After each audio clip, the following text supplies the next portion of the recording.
ప్రార్థన చేసుకుందాం. పరిశుద్ధుడా, మీకే స్తుతులు స్తోత్రాలు చెల్లిస్తూ ఉన్నాం. ఈ ప్రాతకాల ఆరాధనలో తండ్రి, మీ సన్నిధి నిత్యము మాతో ఉంచండి. ఆరాధన అంతటలో మహిమ ఘనత ప్రభావాలు మీకు ఆరోపిస్తూ యేసు ప్రభు వారి పరిశుద్ధ నామమున వేడుకొనుచున్నాము తండ్రి, ఆమేన్.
ప్రియులారా, ఈ ఉదయకాలపు ఆరాధన కొరకు ఏర్పాటు చేయబడిన పరిశుద్ధ లేఖనాన్ని చదువుకుందాం. అందరము కూడా పరిశుద్ధ గ్రంథాలు తెరచి మీకా గ్రంథము 5వ అధ్యాయము 2వ వచనాన్ని చదువుకుందాం. మీకా గ్రంథము 5వ అధ్యాయము 2వ వచనము. బెత్లెహేము ఎఫ్రాతా, యూదా వారి కుటుంబములలో నీవు స్వల్ప గ్రామమైనను, నా కొరకు ఇశ్రాయేలును ఏలబోవాడు నీలో నుండి వచ్చాను. ప్రియ విశ్వాసులారా, కుటుంబీకులారా, ప్రభు పేరట మీ అందరికీ కూడా అడ్వెంట్ శుభాలు తెలియచేస్తూ ఉన్నాం. ఈరోజు జన్మదినాలు, వివాహ దినాలు జరుపుకుంటున్నటువంటి మీ కుటుంబాలకు, మీ బంధుమిత్రులకు కూడా యేసుక్రీస్తు ప్రభువారి పరిశుద్ధ నామమున పండు prince and sisters YouTube channel ద్వారా శుభాకాంక్షలు తెలియజేస్తున్నాం. మీ కొరకు ప్రార్థన చేస్తున్నాం. దేవుడు మీ కుటుంబాలను బహుగా దీవించునుగాక. ఆరాధనలో పాల్గొన్న ప్రతి కుటుంబాన్ని కూడా ప్రభు బహుగా దీవించునుగాక. మంచిదండి. ఈ ఉదయకాలపు ఆరాధన కొరకు అందరము కూడా కలిసి పరిశుద్ధ వాక్యాన్ని చదువుకున్నాం. ఈ దినము క్రిస్మస్లో మరి యొక్క ప్రాముఖ్యమైన పాత్ర కొరకు ధ్యానం చేస్తున్నాం. మన అంశము బెత్లెహేం. యూదా దేశపు బెత్లెహేములో యేసు ప్రభు జన్మిస్తాడని మరి శాస్త్రులను అలాగనే జ్ఞానులను పిలిపించి హేరోదురాజు అడిగినప్పుడు ఈ చక్కటి సమాధానాన్ని వారు తెలియచెప్పినట్లుగా దేవుని యొక్క గ్రంథములో వ్రాయబడింది. యేసుక్రీస్తు ప్రభు పరలోకము నుండి భూలోకానికి ఆయనే తెంచాడు. దేవుని కుమారుడు. యేసుక్రీస్తు ప్రభు ఎక్కడో రాజదర్బారులో ఆయన జన్మించగలిగినటువంటి స్థితిపరుడు. కానీ యేసుక్రీస్తు ప్రభు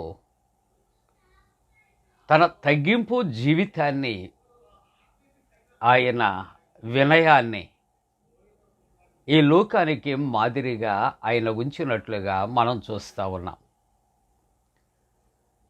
యేసుక్రీస్తు ప్రభు యొక్క జననము కొరకు ఈ మీకా గ్రంథములో మనం చదువుకున్నాం.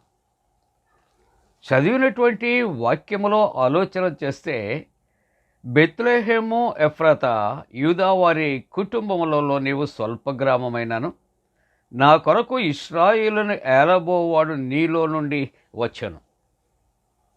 ఇది చాలా చిన్న గ్రామము, అల్పమైన గ్రామము. కానీ ప్రభువు జననము బెత్లెహేములో ఆయన జన్మించటానికి కలిగిన ప్రాముఖ్యమైన కారణం చారిత్రాత్మకంగా ఆలోచన చేస్తే, బెత్లెహేము అనున్నది ప్రపంచానికి కేంద్ర బిందువుగా ఉన్నది, నడిబొడ్డుగా ఉన్నది.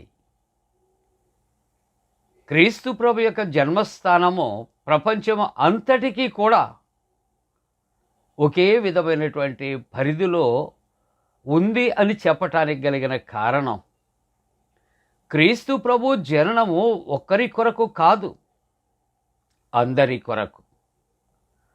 ఆయన ప్రేమ ఒక్కరి కొరకు కాదు, లోకము అంతటి కొరకు.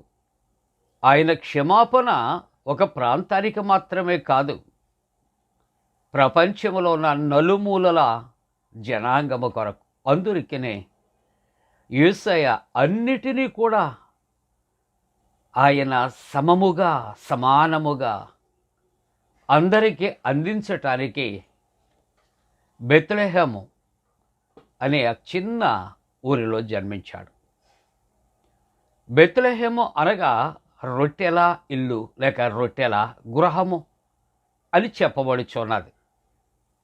అవును ప్రియులారా, హౌస్ ఆఫ్ బ్రెడ్, రొట్టెల ఇల్లు. దేవుని యొక్క వాక్యాన్ని మనం జ్ఞాపకం చేసుకుంటూ ఉంటున్నప్పుడు, ఇది ప్రాచీన పురముగా కనిపిస్తున్నది. దావీదు రాజు యొక్క ఏలుబడిలో ఇది కేంద్రస్థానముగా ఉన్నటువంటి కారణము చేత దీనిని దావీదు పట్టణము అని పిలువబడుచున్నది. దావీదు పట్టణమందు రక్షకుడు, చెప్పండి, మీ కొరకు పుట్టి ఉన్నాడు, ఈయన ప్రభు అయిన క్రీస్తు.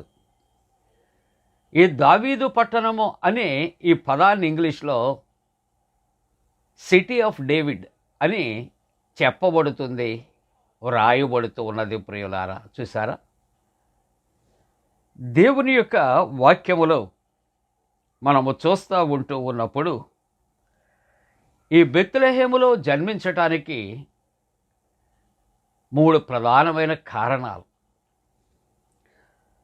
మొదటిగా మనం చూస్తూ ఉంటున్నప్పుడు, జగద్రక్షకుడైనటువంటి యేసు ప్రభు ఆయన జననము ద్వారా ఈ బెత్లెహేము పుణ్యభూమిగా అది మార్చబడింది. రెండవది ఆలోచన చేస్తే, తురుష్కులు దీనిని మాంసగృహం అని పిలిచారట. ఎందుకోని ఆలోచన చేస్తే, బెత్లెహేములో జన్మించినటువంటి యేసు ప్రభు ఆయన రక్త మాంసాలు ఆయన ధరించి ఆయన జన్మించాడు. ఆయన యందు విశ్వాసం ఉంచిన వారు అందరికీ కూడా ఆధ్యాత్మికమైనటువంటి ఆహారముగా ఆయన మారటం వలన దీనినట మాంసపు గృహము అని పిలువబడుచూ ఉన్నది.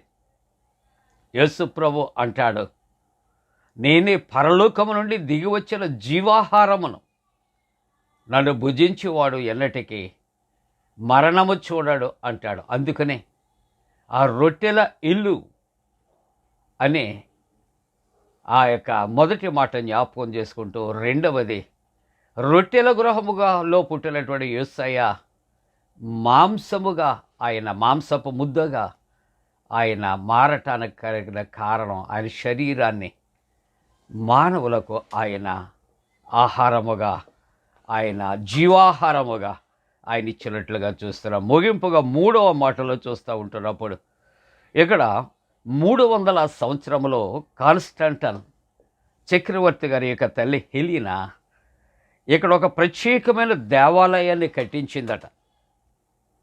ఈ కారణాలు అన్నిటిని బట్టి కూడా ఇక్కడ బెత్లెహేమునకు ఎటువంటి విలువలు లేనటువంటి ఒక చిన్న కుగ్రామానికి లోకరక్షకుడైన క్రీస్తు ప్రభు జన్మించుట ద్వారా రొట్టెల గృహముగా అది మార్చబడింది. పవిత్రమైనటువంటి క్రీస్తు ప్రభు జన్మస్థలముగా, పుణ్యక్షేత్రముగా మార్చబడింది. క్రీస్తు ప్రభు యొక్క జననమును బట్టి సర్వలోకానికి రక్షణ అందరికీ ఆయన అనుగ్రహిస్తున్నాడు. ఆ రక్షణలో మనం పాలు పొందటానికి దేవుడు తన పరిశుద్ధాత్మ కూడిన మనపై మెండుగా కుమరించునుగాక. ఆమేన్. ప్రార్థన. పరిశుద్ధుడా నాయనా, మీరు ప్రభా ఎటువంటి విలువలు లేనటువంటి ఒక చిన్న గ్రామము బెత్లెహేములో జన్మించి ఆ బెత్లెహేమునకు నా తండ్రి నాయన గర్వకారణమయ్యారు. ఒక పుణ్యక్షేత్రముగా మారటానికి కృప చూపించారు నాయన. ఎటువంటి నాయన ఎన్నిక లేనటువంటి ఆ బెత్లెహేములో రక్షకుడైన క్రీస్తు ప్రభు వారు జన్మించుట ద్వారా నాయనా ప్రపంచం అంతటికీ కూడా ఆ రక్షణ కార్యాలు అందటానికి కృప చూపించినందుకే స్తోత్రాలు. ఆరాధిస్తున్న ప్రతి కుటుంబము దీవించండి. యేసు నామమున వేడుకొనుచున్నాము తండ్రి. ఆమేన్.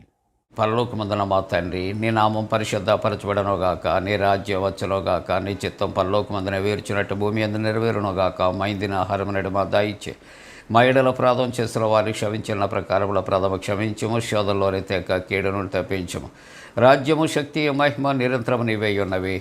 ఆమేన్. మన పరమ తండ్రి అయిన దేవుని యొక్క ప్రేమయు, ప్రభువైన యేసుక్రీస్తు ప్రభు కృపయు, పరిశుద్ధాత్మ యొక్క అన్యోన్య సహవాసము ప్రాతకాల ఆరాధనలో ప్రభువుని ఆరాధిస్తున్న ప్రతి కుటుంబానికి తోడుగుండి సంరక్షించి కాపాడునుగాక.